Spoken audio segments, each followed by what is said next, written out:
गांव में तो सब जगह अकाल की परिस्थिति हो गई है। लगता नहीं कि अब इस गांव में ज्यादा दिन रुकना उचित होगा। काम के लिए बाहर गांव तो जाना ही पड़ेगा। भूषण काम की तलाश में दूसरे गांव की ओर निकल पड़ता है। चलते चलते वह विजयपुर गांव में आ जाता है। वहां उसका रहने का कोई ठिकाना नहीं था और उसके पास कोई काम भी नहीं था। चलते चलते वह एक अमीर किसान जगत सेठ के पास आ पहुंचता है।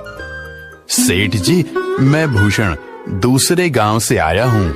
हमारे गांव में अकाल की परिस्थिति हो गई है। लोगों के खेत सूखे पड़े हैं। गांव में बूंद बूंद पानी के लिए लोग तरस रहे हैं।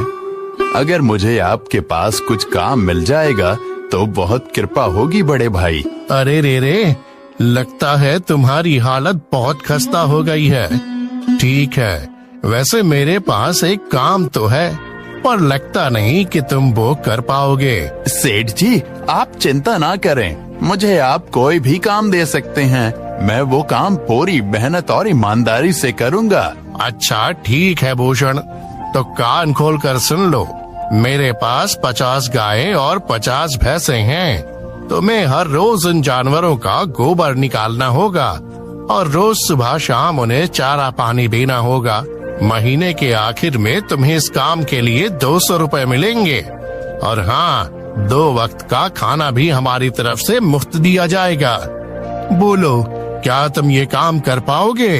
अरे बाप रे, 50 गाय और भैंसों को संभालना आसान काम नहीं है, पर अब मैं कुछ कर भी तो नहीं सकता। और ऊपर से सेठ जी 2 वक्त का खाना भी दे रहे हैं। ठीक है सेठ जी, मैं ये काम कर लूंगा, पर एक विनती है। हाँ बोलो भूषण, क्या बात है? सेठ जी, अगर आपको समस्या ना हो तो क्या मैं आपके गायों के साथ गौशाला में रह सकता हूँ?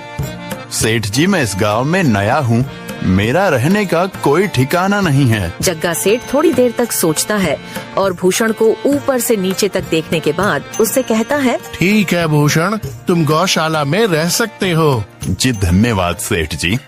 तब से भूषण गौशाला में रहकर अपना काम करने लगता है। वह रोज जल्दी उठकर गाय और भैंसों का गोबर निकालता, उन्हें चारा डालता और समय पर पानी भी पिलाता था। हर रोज भूषण अपना काम ईमानदारी और पूरी मेहनत से करता था। जगत सेठ को भी भूषण का काम बहुत पसंद आने लगा, क्योंकि वह अपना काम सफाई से करता था। एक दिन जगत सेठ भूषण को बुलाकर उससे बोलता है, भूषण, मुझे तुम्हारा काम बहुत पसंद आया है। तुम गाय और भैंसों का अच्छा ख्याल रख रहे हो, इसलिए दूध की गुणवत्ता भी बढ़ गई है और गायें पहले से ज्यादा दूध भी दे रही हैं।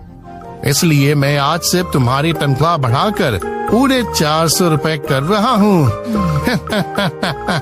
आपका बहुत बहुत धन्यवाद सेठ जी। कुछ दिन ऐसे ही बीतने लगते हैं। भूषण जगत सेठ के पास बहुत मेहनत और ईमानदारी से काम करता है। धीरे धीरे भूषण के पास अच्छा खासा रुपया जमा हो जाता है, जिससे वह अपने लिए छोटा सा रहने लायक एक कुटिया बनवा लेता है। उस गौशाला में सोकर तो नाक से गोबर की गंध अभी भी नहीं जा रही। अब आखिरकार मुझे अपने घर में चैन से सोने को तो मिलेगा। तब से भूषण जगत सेठ के पास गौशाला में काम करने आता और 2 वक्त का खाना खाकर अपने घर सोने के लिए चला जाता था। कई साल ऐसे ही बीत जाते हैं। भूषण की